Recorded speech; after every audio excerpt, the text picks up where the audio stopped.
In 1892, a box was found in the basement of a clockmaker's shop in Prague. It wasn't locked. It didn't need to be. No one who touched it ever wanted to open it. The box belonged to a man named Elias Thorne, a man known as the blind carver.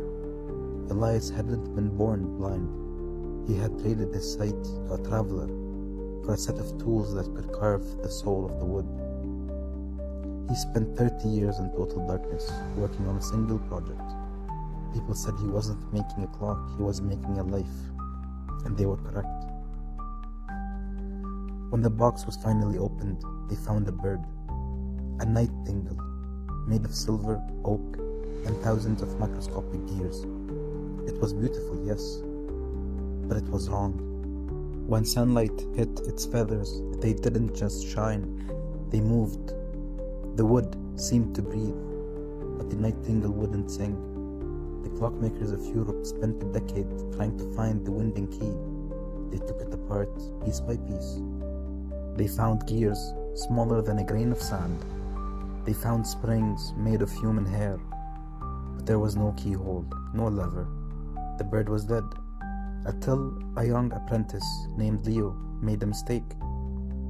Leo didn't use a tool. He didn't use force.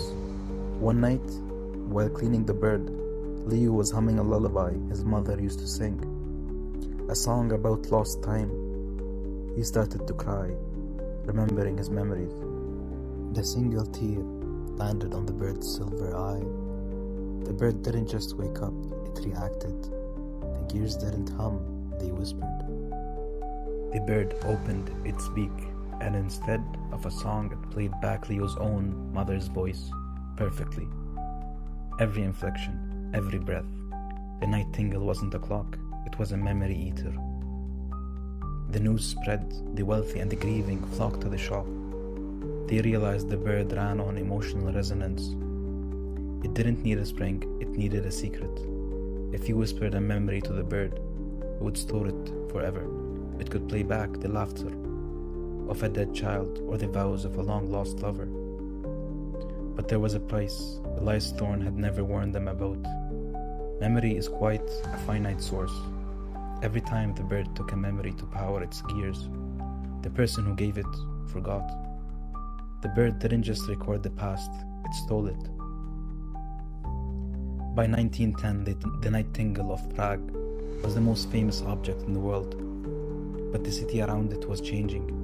People were walking the streets with blank stares. Mothers forgot the names of their children just to hear them laugh one more time through their silver beak. Soldiers gave up the horrors of war to the bird, but only to find out they had no identity left without their scars. The bird grew more beautiful with every memory. Its feathers turned from oak to gold. Its songs became so complex it could make the statues in the square weep. It was the perfect masterpiece, and it was erasing the world. Leo, now an old man, realized what he had unleashed. He took the bird back to the basement, where it was found. He didn't destroy it. You can't destroy a memory. He did the only thing he could.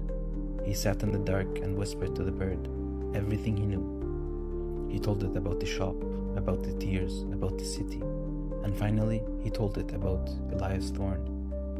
When he was done, Leo walked out into the sunlight. He didn't know who he was. He didn't know why he was crying. He was finally free, but empty. The nightingale is still out there. Some say it's in a private collection. Others say it's buried under the cobblestones of Prague. We live in an age where we record everything. We take photos of our food, our friends, our moments. We outsource our memories to our phones, to the cloud, to the bird. The question is, if you could trade your most painful memory for a song that sounded like heaven, would you do it?